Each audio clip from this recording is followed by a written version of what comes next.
वाह वाह वाह, क्या मजेदार मैच हुआ। गजब का मैच हुआ। और हमारे लिए तो बहुत ही खुशी का दिन है क्योंकि सीएसके फाइनल में पहुंच गई। आपको मैं बताऊं कि जब भी कभी सीएसके फाइनल में नहीं पहुंची है, और जब भी कभी से मेरा मतलब ये है कि आज देखिए 16वां या कितना 15वां आईपीएल है ये, और इसमें से 10 बार सीएसके फाइनल में पहुंची है। तो हमें तो सीएसके को फाइनल में देखने की आदत है, और जब जब सीएसके फाइनल में नहीं पहुंची है तब तक फाइनल देखने का मजा ही खत्म हो गया है। और बल्कि कई बार तो मेरा वो फाइनल मैच देखने का मन ही नहीं करता था। लेकिन फिर भी एक तरह से ये कहा जाए कि जिन फाइनल्स में सीएसके नहीं पहुंची है उनमें हमने क्रिकेट का ज्यादा मजा लिया, क्योंकि अदरवाइज जब सीएसके होती है तो हमारा दिल तो सीएसके के लिए ही धड़कता है। और सीएसके अगर हार गई तो फिर सामने वाली टीम कितना भी अच्छा खेली हो, हमें उससे कोई लेना देना नहीं है। तो वो हमारे लिए तो वही वर्ल्ड का दी एंड हो जाता है। और आज के मैच में देखिए, किस्मत पूरी पूरी सीएसके के अगेंस्ट थी कि अपने घर में, और वो टॉस भी हार गए। सर हार्दिक पांड्या ने बड़े खुशी खुशी पहले फील्डिंग ले ली, क्योंकि उसको लग रहा था कि बाद में ड्यू आएगी, और बाद में हालांकि ड्यू आई लेकिन बहुत एंड में आई।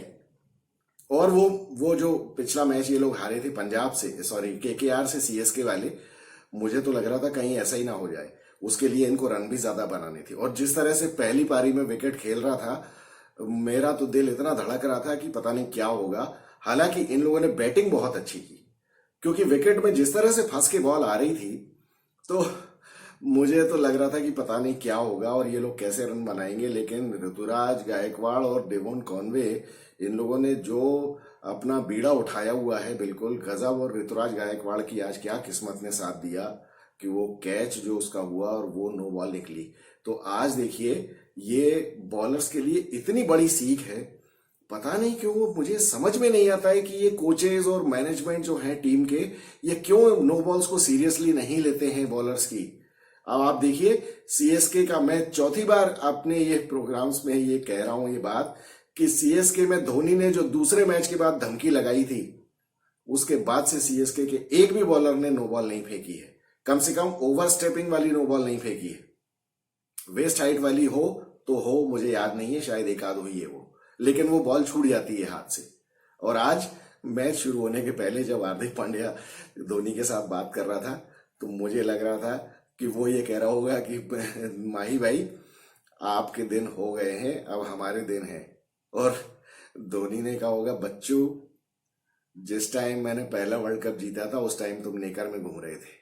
तो वही है, आज धोनी ने वही बताया।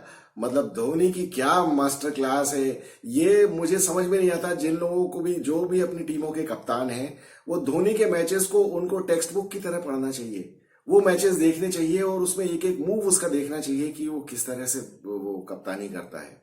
खैर, पहले हम बैटिंग की बात करें। डेवोन कॉनवे और ऋतुराज गायकवाड़ ने 10 ओवर में 84 रन बनाए जब ऋतुराज आउट हुआ। और डेवोन कॉनवे तो आज बहुत बुरी तरह फंस गया था। लेकिन देखिए, ये होता है एक्सपीरियंस का फल, कि गायकवाड़ और डेवोन कॉनवे दोनों को फर्स्ट क्लास का इतना ज्यादा रिच एक्सपीरियंस है कि उनको तुरंत समझ में आ गया था कि ये विकेट आसान नहीं है। लगे रहे लगे रहे लगे रहे। अभी देखिए, ऋतुराज गायकवाड़ ने भी 44 बॉलों में 60 रन बनाए, और डेवोन कॉनवे तो बेचारा 34 बॉलों में 40-44 रन उसने रन बनाए। मरता पड़ता उससे बिल्कुल नहीं शॉट लग रहे थे, लेकिन फिर भी वो खड़ा रहा, क्योंकि इन लोगों को एक्सपीरियंस है कि हमें विकेट पे खड़े रहना है, खड़े रहने से रन बनेंगे, आखिरी में बन जाएंगे रन। और यही हुआ जब इन लोगों के 10 ओवर में 84 रन पे पहला विकेट गिरा। उसके बाद आज शिवम दुबे बिल्कुल नहीं चल पाया। शिवम दुबे 2 रन बना के ही आउट हो गया।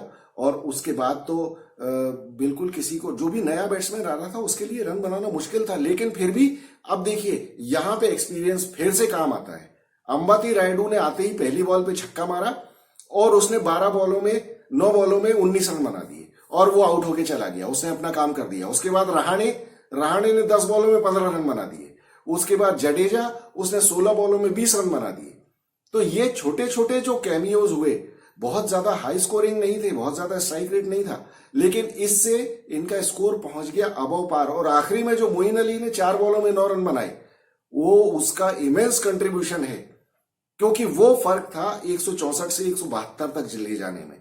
और 164 जब आप बनाते हैं और 172 जब आप बनाते हैं, फर्क सिर्फ 8 रन का है, लेकिन 170 का स्कोर थोड़ा सा बड़ा लगने लगता है साइकोलॉजिकली। 160 में ये लगता है 8 का आस्किंग रेट है, कोई प्रॉब्लम नहीं है। और 170 के ऊपर जब जाते हैं आप, तो वो 180 के करीब लगने लगता है। तो साइकोलॉजिकल इसका बड़ा फर्क पड़ता है। क्रिकेट में साइकोलॉजी बहुत ज्यादा रोल प्ले करती है। आज मुझे लगता है कि हार्दिक पांड्या ने ये ट्रिक मिस कर दी। उसको इस विकेट के ऊपर वो जो नए लड़के को, नालकंडे को लेके आया था, उसके बजाय उसे जयंत यादव को खिलाना चाहिए था। आज उसने ये भी गलती की, उसने सिर्फ 5 बॉलर यूज किए। अब हमको समझ में आ गया है कि हार्दिक पांड्या से बॉलिंग नहीं हो रही है। अदरवाइज आज के मैच में तो कोई रीजन ही नहीं था बॉलिंग ना करने का, लेकिन आज उससे बॉलिंग नहीं हुई। और बल्कि उसने शनाका को भी यूज नहीं किया। वो शनाका को भी यूज कर सकता था, नालकंडे की जगह उसे शनाका को यूज करना चाहिए था। या फिर मैं तो कहता हूं नालकंडे की जगह उसे जयंत यादव को ही लेना चाहिए था, क्योंकि जयंत यादव अच्छा बैट्समैन भी है और ऑफ स्पिनर तो बहुत अच्छा है ही। आज जिस तरह से बॉल ग्रिप हो रहा था, उसने बहुत बड़ी ट्रिक मिस कर दी। ये उसने बहुत बड़ी गलती की है। और बाद में जब इनकी बैटिंग आई तो सीएसके के बॉलर्स ने बहुत अच्छी बॉलिंग की।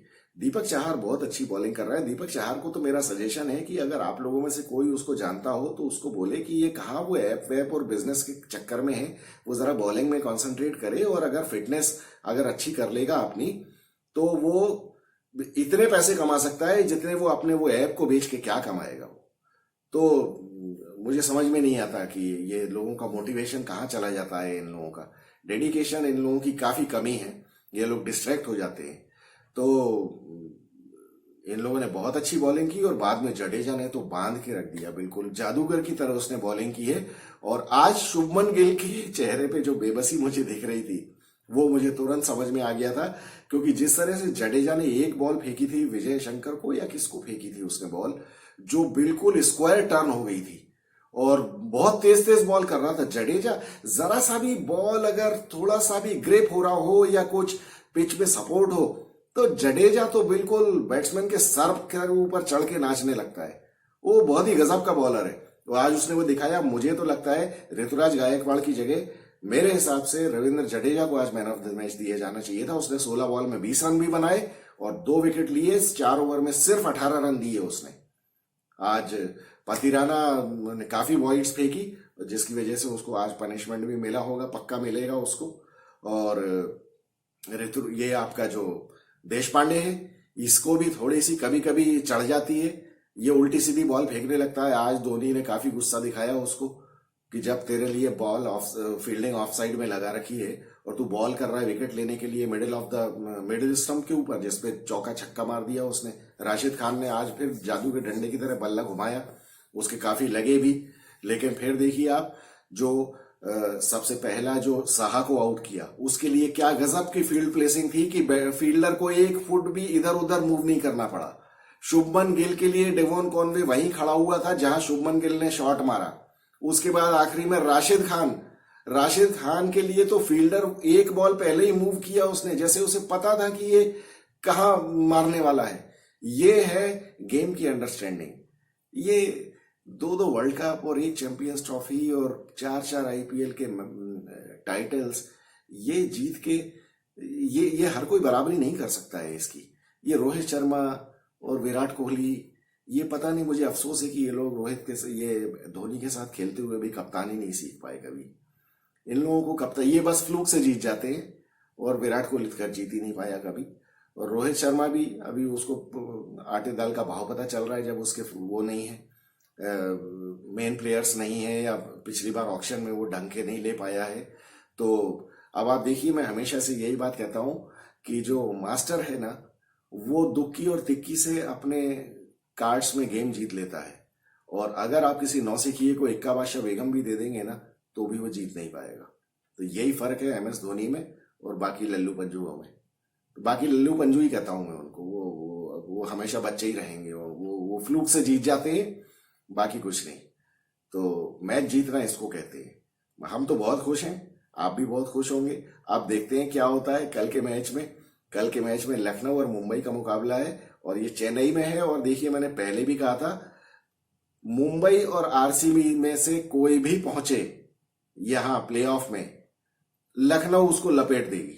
मुझे 95% कॉन्फिडेंस है कि कल के मैच में लखनऊ जीत जाएगी और मुंबई नहीं जीत सकती है। और मुंबई के पास एक थोड़ा सा चांस तब होगा जब मुंबई बाद में बैटिंग करे। अगर मुंबई ने पहले बैटिंग की फिर तो मुंबई का बंटाढार बिल्कुल पक्का है।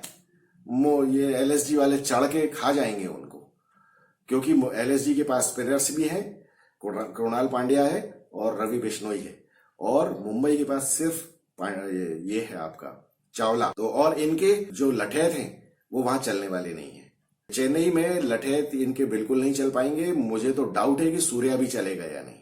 तो अब देखते हैं कल का मैच क्या होता है, मजेदार होगा। मिलेंगे कल के मैच के बाद। Thank you so much.